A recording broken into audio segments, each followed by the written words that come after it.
Jiamin. The word means worthless people. Born into dance, born into a cage with silk walls and golden bars. This is the Tang Dynasty, 618 to 907. Chang'an holds 1 million souls. 30,000 of them belong to the palace. 30,000 musicians, dancers, actors. Not one can marry outside their caste. Not one can leave. This is their story. He establishes the Pear Garden Academy inside the palace walls. 300 performers train there every year. Emperor himself joins the training, sometimes teaches. But here is what the stories do not tell you. Every dancer in that garden belongs to a hereditary underclass. Social code groups them with prostitutes, with criminals, with slaves. The Ministry of Rights runs the music schools, buys novices from slave traffickers. Marriage to commoners? Forbidden by law. Your mother danced? You dance. Your grandmother? You dance. Your great-grandmother? The pattern holds.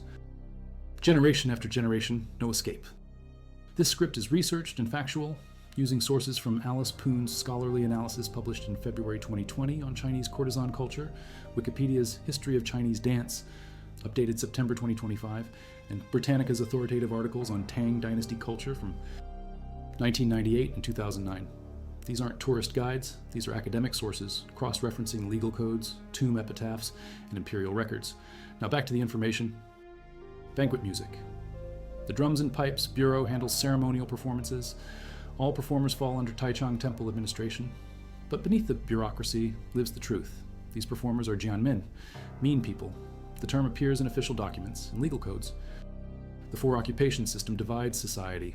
Scholars first, farmers second, artisans third, merchants fourth. Then below all of them, the mean people. Entertainers, musicians, prostitutes, actors, slaves, not registered as commoners, facing legal disabilities. The emperor sits above everyone. The jianmin sit below everyone else. Emperor Xuanzong's 18th son, 3 years pass. 741. The emperor loses consort Wu Huifei, his favorite. Grief consumes him. Then he sees young Yu Huan, his daughter-in-law. Desire overrides propriety. She enters a Taoist nunnery, takes the name Taizhen, utmost truth. A technical divorce. 745. Li Mao receives a new wife. Young Yuan becomes imperial consort. Guifei, the highest rank below empress. But before this elevation, before this impossible rise, palace dancers surrounded her. Women from the Jianmin caste. Women who trained her. Women who knew the rules. Maybe dozens across a 44-year reign. The rest, they dance, they age, they die inside those walls, never seeing their families, never choosing their own paths. The system runs on their bodies. Novice music players, even girls from desperate families who sell their daughters, all eager to enroll because the court-run schools offer survival. A vocation, status above street prostitution. But the cost? Everything. Your children inherit your status, their children inherit it. Generation after generation. The stigma passes through bloodlines like a genetic disease. Standing performances fill courtyards, squares, numerous dancers, grand presentations. The Prince of Qin breaks through the ranks, 120 dancers in gold-decorated armor, spears in hand, or 4 dancers in red silk robes for the intimate version, the Blessed Goodness Dance. The supreme original dance. Each performance requires months of training, years of muscle memory, decades of cultural transmission, all carried by the jianmen. Emperor Xuanzong personally selects musicians from the music school, hundreds of top-rated performers, training them to be elite court entertainers. Notice the language, elite, but still jianmen, still forbidden to marry commoners, still locked into hereditary status. Your excellence changes nothing about your classification. You can be the best dancer in the empire, still jianmen, still mean people. The Uyghur people still perform these moves today, and Lushan himself dances it. Yang Guifei dances it, but the palace dancers? They learn it first, master it, teach it, then watch as nobles take credit. The Sogdian world takes the capital by storm. Everyone wants to learn, but who teaches them? The jianmin, always the jianmin. 7 parts foreign, 3 parts Chinese, but the structure remains. Foreign performers often arrive as tributes, sometimes as captives. They enter the same system, the same restrictions, the same hereditary trap. Professional court dancer, highly appreciated by Emperor Xuanzong, frequently awarded. The records mention her name, rare for a dancer, most remain anonymous in history. Erased, but Xiaoman's skill earns documentation. She performs Ling Bo dance, becomes known as first dancer of the Tang Dynasty. Picture this, 4 hours of practice daily, sometimes cramping, swelling, pain that makes you weep. But you cannot stop. cannot rest. The emperor wants perfection. The court demands spectacle. Your body is the tool. Your suffering is irrelevant. And when young Yuhuan enters the palace, Xie Amen becomes her personal dancer, gains favor through association. But favor is not freedom. Status is not escape. She remains Jianman until the day she dies. Sees dancers in cloud-like clothes. Composes music based on the vision. Young Yuhuan choreographs the dance. History celebrates this collaboration. But who performs it? Palace dancers. Dozens of them. Moving in formation. Slow, gentle, set to strings and woodwind. Humming chorus. Elaborate costumes, weighing 10 kilograms each. Silk and embroidery. Fine craftsmanship. Each dancer must make the movements look effortless while carrying that weight. For hours. In front of the emperor. One mistake, disgrace, punishment, possibly worse. Young Guaifei angers Xuanzong. Jealousy, rudeness. He sends her to her cousin Yang Xian's mansion, a banishment. That same day, emperor cannot eat, batter servants for minor offenses.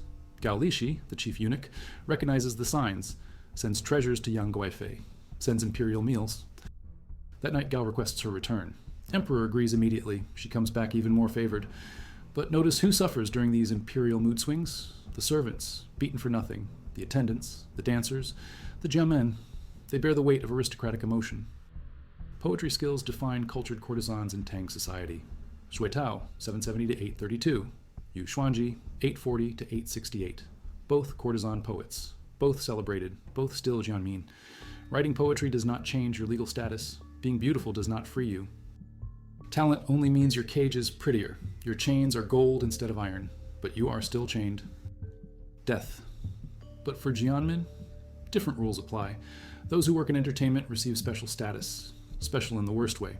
They can be punished severely without consequence. The law says it plainly. You can beat an entertainer harder than you can beat a commoner. You can abuse them with less fear of repercussion. The system protects them less, values them less, treats them as less than human. The code prescribes punishments for offenses, creates the 10 abominations, the 10 most serious crimes: plotting rebellion, plotting great sedition, plotting treason. These crimes bring punishment not just to the individual, but to the entire family, parents, children, brothers, sisters, all liable for execution. But what about crimes against Jianmin? The code says less, protects less, values less. Favors foreign generals. Fears Chinese generals might usurp his authority. This is the world young Yuhuan enters. This is the court where dancers perform. Political intrigue, corruption, power struggles. And beneath it all, the Jianmin, dancing, singing, playing music, invisible labor holding up a crumbling empire. You wake when ordered, train when ordered, perform when ordered, rest when permitted. The schedule is not yours, the choice is not yours, the life is not yours. But favor is dangerous. Favor draws jealousy. Favor makes you a target. Other dancers resent you. Palace officials watch you. Any misstep becomes ammunition. Any mistake becomes disaster. Better to be competent but invisible. Better to survive than to shine. If you value documented X and Y history like this, subscribe. It's the best way to support our work. Also, comment from which city you're hearing this from. This script researches facts from Wikipedia's Social Structure of China article updated August 2025, the 4 occupation system analysis, and scholarly work on Tang Dynasty legal codes published in journals focusing on Chinese history. These sources cross-reference against imperial edicts, census records, and surviving legal commentaries. Original documents, primary sources, now back to the information. Injuries from dancing? Inevitable. Ankle sprains, knee damage, back pain, muscle tears. You dance anyway. The show continues. The Emperor's entertainment cannot stop because your body breaks. Other dancers replace you if you cannot perform. Then what if you cannot dance? If injury ends your career? Well, you become a servant. Lower status, worse treatment, less food, or you die. Many die. Palace records rarely note their names. Your grandchildren inherit the Jianmin classification. Some dynasties allow retirement at certain ages. The Tang does not. You serve until you cannot. Then you serve in another capacity. Then you die. That is the progression. No retirement parties, no pension, no gratitude for decades of service. 751. And Lushan visits Chang'an, February 20th, and Lushan's birthday. Emperor Xuanzong and Yang Guifei reward him. Clothing, treasures, food. February 23rd. They summon him to the palace. Yang Guifei has prepared entertainment. A joke, an extra-large infant wrapping. She wraps the obese An Lushan in it. 300 pounds of man in swaddling clothes. Ladies in waiting laugh, eunuchs laugh. The emperor is amused, rewards both Yang Guifei and An Lushan greatly. But who choreographed this scene? Who practiced the movements? Who ensured the comedy landed correctly? Palace dancers, entertainers, the Jianmin. Their labor makes aristocrats laugh, their creativity makes nobles look clever, and they receive nothing, no credit, no extra rewards. Just the same status, the same restrictions, the same worthless designation. And Lushan gains power, adopts Yang Guifei as his mother, legally her son. Rumors spread about an affair, true? Unclear, but their relationship gives him control of 200,000 troops. General An Lushan, former slave, now military commander. His rise is possible because he is male, because he gains imperial favor, because the rules bend differently for men. But female dancers? No such pathway exists, no such flexibility. Their beauty might elevate them to consort, might. But military command? Impossible. Political power? Impossible. Genuine freedom? Impossible. 755. December 16th. An Lushan mobilizes his army, marches from Fanyang, near modern Beijing. The An Lushan rebellion begins. Will last 8 years. Death toll? Estimates range from 13 million to 36 million, roughly 1/6 to 1/3 of the empire's population. The dynasty never fully recovers, but focus on what this means for palace dancers. War comes. The palace empties. Performers flee or die. The rebellion destroys the artistic infrastructure. After the rebellion ends, the court never returns to the same scale. Fewer dancers, fewer resources, fewer performances. The golden age ends, and the dancers?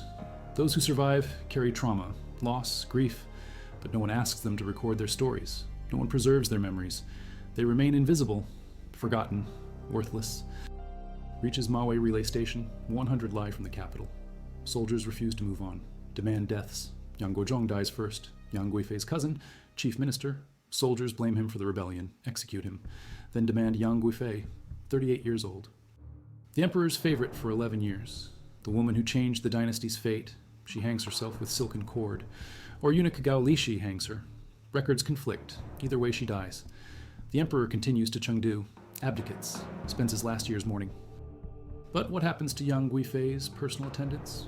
Her dancers? Her musicians? History does not say. Probably killed, possibly enslaved, maybe dispersed. Their names erased, their fates unknown. They were Jianmin. Why would anyone record what happened to mean people? Surviving records mention specific dances. The 7 Virtues dance, the 9 Achievements dance, the Superior Primary dance, all performed by palace dancers, all requiring extensive training. The King of Qin breaking through the battle line dance. Created to celebrate Emperor Taizong's military victories. 120 dancers in armor performing mock combat. Choreography planning survives in books, step-by-step movements, formation changes, musical cues, everything documented, except the names of the dancers who performed it. Their labor preserved, their identities erased. Because novelty has value. But the Chinese dancers? The women from poor families? The ones born into the system? Anonymous, countless, replaceable. Dance histories mention hundreds performed at court. Thousands of individual dancers across the dynasty's nearly 300 years. How many names survive? Dozens, maybe 100, out of thousands. Her fame was unusual, her recognition exceptional, but even she remained Jianmen. Even she faced restrictions. Even she could not choose freely. Fame does not equal freedom. Talent does not equal liberation. The system remains stronger than individual achievement. Tang Dynasty tomb figurines show dancers, painted pottery, clay sculptures, women in flowing robes, arms extended, bodies curved in graceful poses, these figurines buried with wealthy nobles, immortalizing the entertainment they enjoyed in life, taking it to the afterlife. Beautiful representation. Artistic value. But think about what they represent. Wealthy people loved watching dancers so much they wanted ceramic copies in their tombs. But not the actual dancers, not burial with honor for the performers, just copies, representations, objects. The dancers themselves? Buried in unmarked graves, no fancy tombs, no valuable grave goods, no artistic legacy, just dirt and bones. Path to vocation, alternative to street prostitution. But the trend creates a trap. More people enter entertainment. More people become classified as Jianmin. More people locked into a hereditary underclass. Social mobility exists for scholars. Pass the imperial examination. Rise through merit.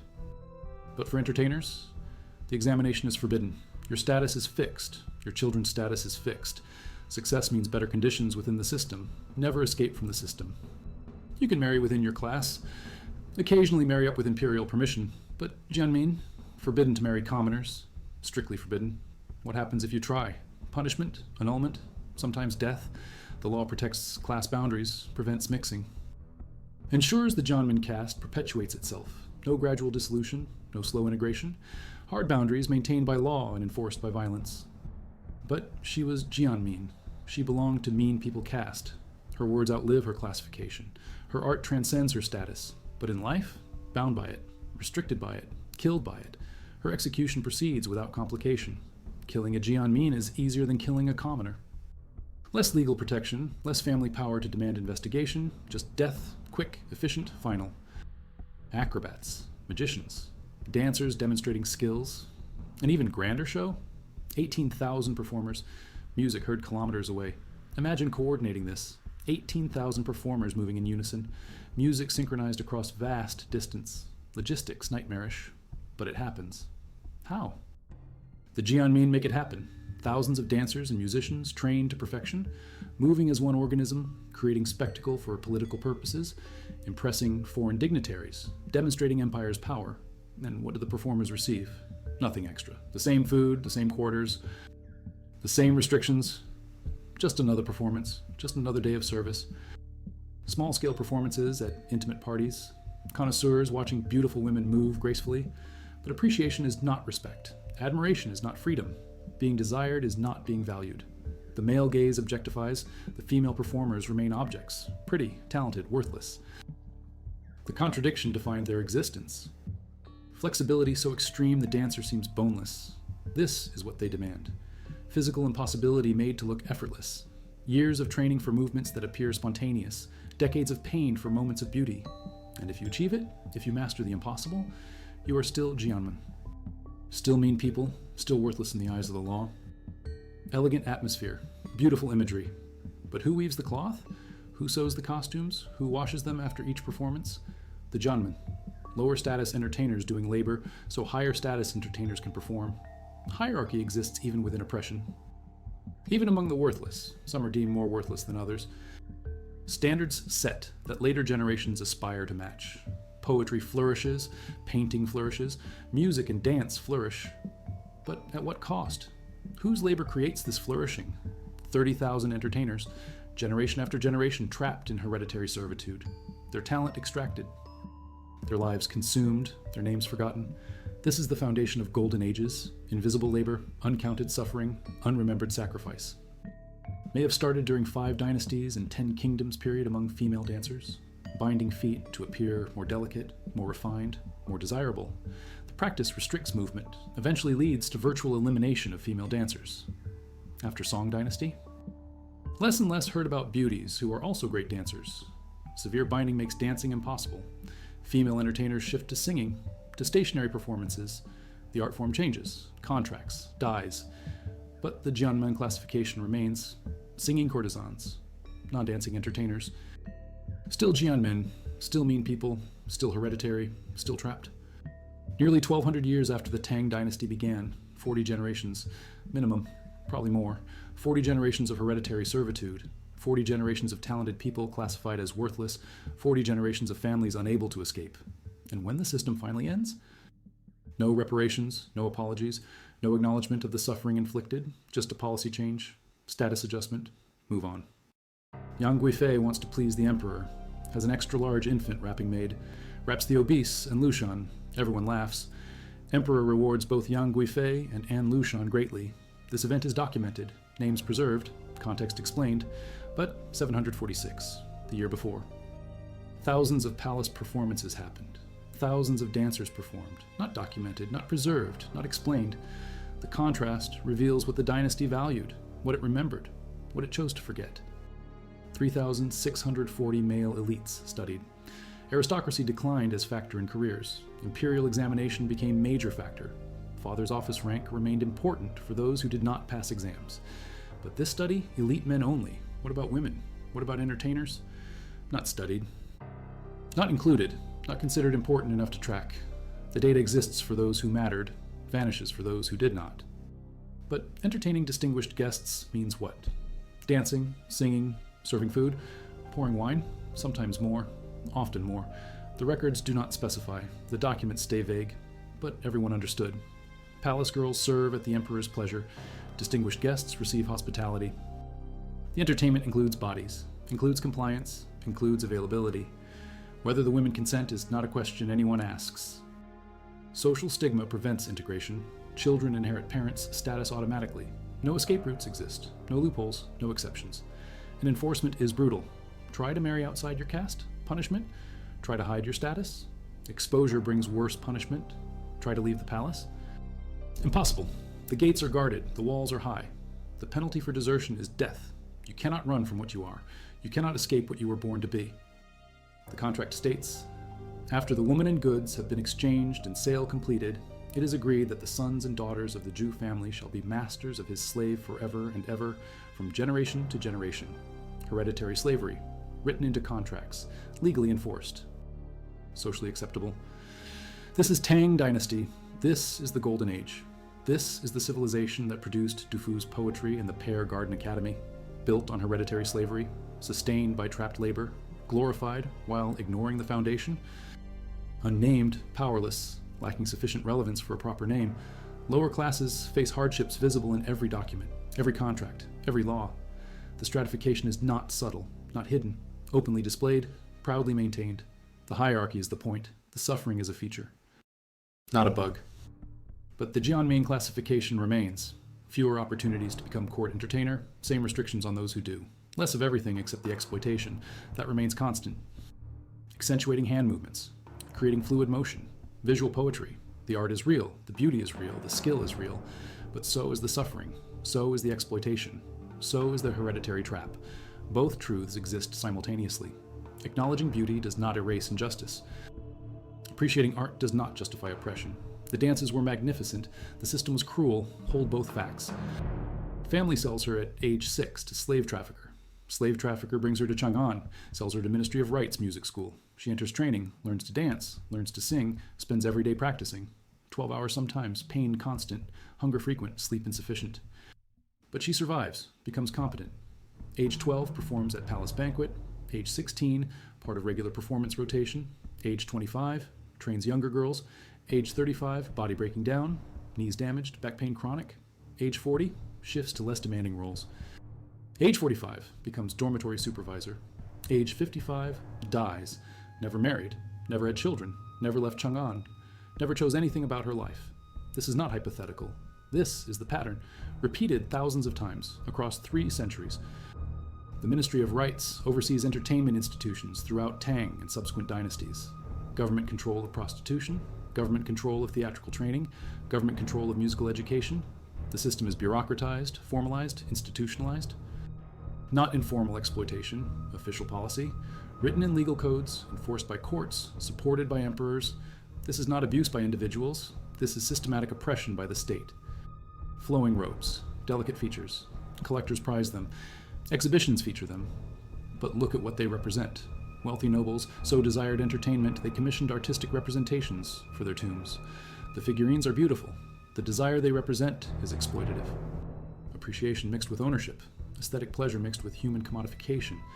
The figurines are artifacts of oppression. Beautiful artifacts. But artifacts of oppression nonetheless. Maowei Relay Station, 100 li west of Chang'an. Yang Guifei's death site. A memorial tomb erected after her body was not found. The emperor returns 1 year later looking for her remains. No body recovered. Memorial built anyway. This gets documented. This gets preserved. This gets commemorated. But the palace dancers who fled with the imperial entourage, who died during the rebellion, who starved, who were killed by soldiers, no memorials, no tombs, no documentation. They vanished without trace, without record, without memory. Names preserved correlate with status. Yang Guifei, imperial consort, name preserved. Story told repeatedly, commemorated in poems, in plays, in operas, in paintings. 1,000 years of remembering. Xiaman, court dancer, name barely preserved. Mentioned briefly, no details about her life. No record of her death. Lady Gongsun, famous for sword dance. Name preserved only because Du Fu wrote about her performance. Not about her as person, about her dance, about her skill, about what she provided to observers. Anonymous palace dancers, thousands upon thousands. Not one name survives.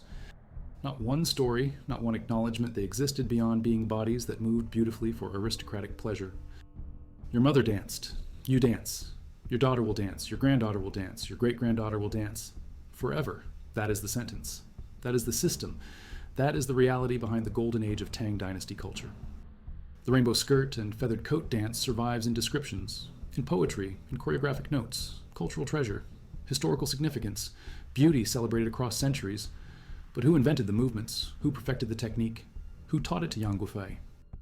Anonymous Jianmin dancers. Their creativity became Yang Guifei's legacy. Their labor became Xuanzong's cultural achievement. Their lives became footnotes. Their names became nothing. Erased, forgotten, lost. That is the final truth. The golden age was golden for some. For the Jianmin, it was just servitude dressed in silk. Father granted posthumous honors. Mother titled Lady of Liang. But excavate beneath this success story. Yang Yuhuan started as Prince of Shu's wife, low-ranking princess. How did she learn court etiquette? Court dance? Court music? Palace customs? Someone taught her. Multiple someones. Jianmin women who already knew the system, who already survived it, who trained her to succeed in it. Their knowledge elevated her, their labor prepared her, their expertise made her transition possible. And they remained Jianmin. She became Guifei. They stayed worthless. The system rewarded beauty with status, rewarded teaching with nothing. Qing Dynasty ended it, but here is what remains. In Taiwan, in South Korea, in Japan, ancient court music survives, gagaku in Japan, ak in Korea, performed at cultural events, for tourists, called living treasures, national cultural properties, performers honored, respected. Classified as maintainers of significant cultural assets, complete reversal. What was worthless became priceless. What was Jianmen became national treasure. But only after the system died, only after the exploitation ended, only after centuries of hereditary servitude ground through generations of families, only then did the culture decide the art had value. The performers deserved respect, the tradition should be preserved. Too late for the Tang Dynasty dancers, too late for the Song Dynasty musicians. Too late for everyone trapped in the Jiamin caste. They made the art, they perfected the techniques, they transmitted the knowledge. They died as mean people, and centuries later, the culture honors what they created while forgetting they existed